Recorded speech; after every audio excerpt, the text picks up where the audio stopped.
네, 70세 이상 어르신들의 경우에 백신 접종 참여율이 특히 높아서 10명 가운데 6명이 사전 예약을 마친 것으로 나타났습니다. 정부는 백신 접종이 예정대로 진행될 경우에 7월 이후에는 접종을 받지 않은 70대 이상에서만 코로나19 관련 사망자가 나올 것으로 예상하고 있었습니다. 보도에 이승훈 기자입니다. 300여 명이 지내는 한 요양병원에서 12명이 집단 감염됐습니다.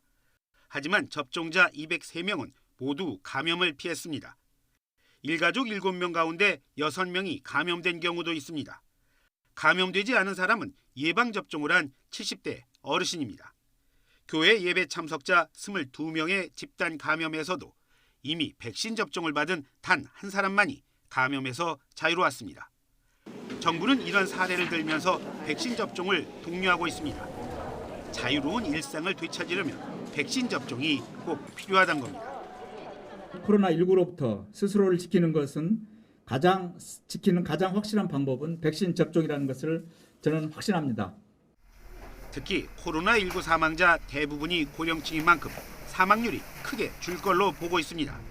지금처럼만 접종하면 다음 달 말부턴 사망자가 급감하고 2달 뒤엔 접종을 받지 않은 고령층에서만 사망자가 나올 거란 겁니다.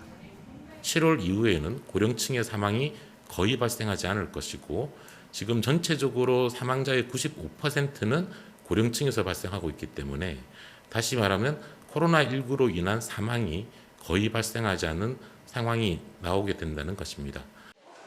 백신 부작용 지원은 우리가 최고 수준으로 할 거라고 정부는 약속합니다. 앞서 정부는 지난 17일부터 판정이 모호한 부작용에 대해서도 지원을 결정하고 관련 제도를 손보고 있습니다. YTN 이승훈입니다.